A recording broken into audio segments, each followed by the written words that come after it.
कि यहाँ पर याद रखना, इसको बस सॉल्व आउट करने के लिए नहीं आते, इसको बस एक्सप्लेन करना है आपको, है ना।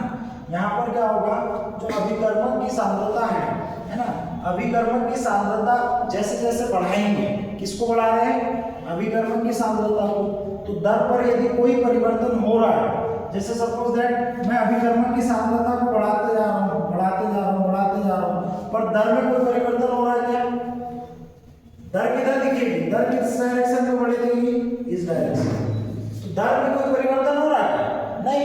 यदि वो ऊपर जाती, नीचे जाती, ऊपर जाती तो क्या बोलते, बढ़ रही है, नीचे जाती तो क्या बोलते, घट रही है, इधर आगे बढ़ रहे मतलब क्या बढ़ रही है, अभिकर्मक की सांद्रता, क्या बढ़ रही है, अभिकर्मक की सांद्रता।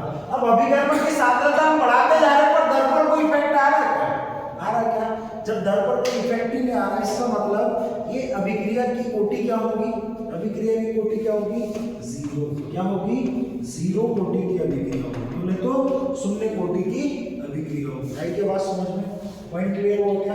दूसरा मैंने बोला इसी बात को समझाना है, अभिकर्मक की सांद्रता को बढ़ाया और बढ़ाने पर क्या हुआ कि दर में कोई परिवर्तन नहीं आ रहा था, तो यदि अभिक्रिया की दर में कोई परिवर्तन नहीं आ रहा सर, इसका मतलब अभिकर्मक की अभिक्रिया की जो दर है वो अभिकर्मक पर निर्भर ही नहीं कर रही, और जब निर्भर ही नहीं कर रही है तो उसकी कोटि क्या हो जाएगी, शून्य।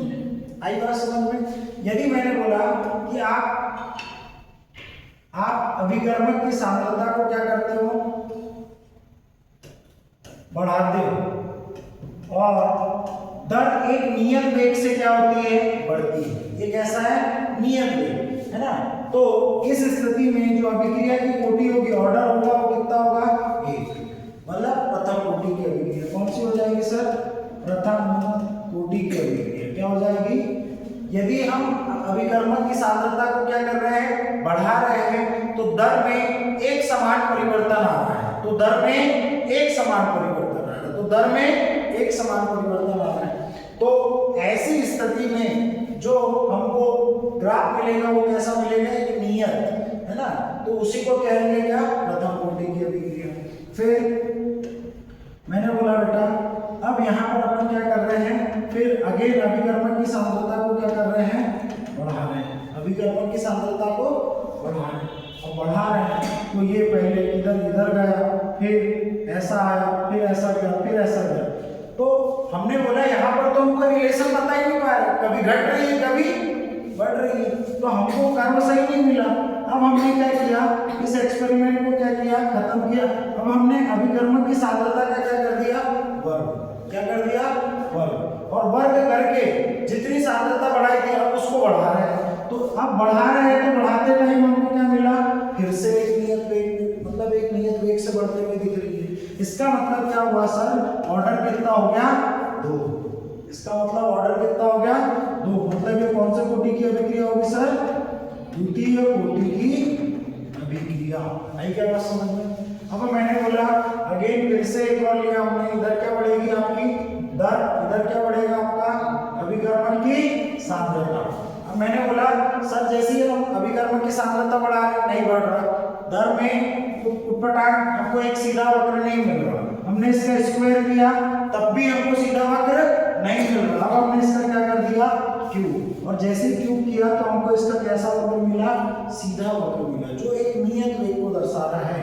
तो इसकी अभिक्रिया की कोटि कितनी हो जाएगी बच्चा, 3, कितनी हो जाएगी, इसको क्या बोलेंगे,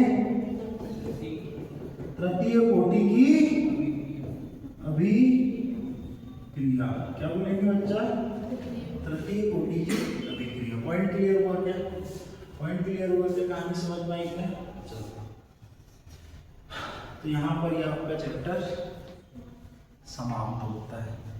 बहुत बहुत धन्यवाद, आपने इतने लंबे समय तक इस पावन महिला को थामे रखा। चलो ठीक है, तो आज के लिए अब अपन क्या स्टार्ट करेंगे, नेक्स्ट चैप्टर। और नेक्स्ट चैप्टर क्या है आपकी, ऑर्गेनिक केमिस्ट्री।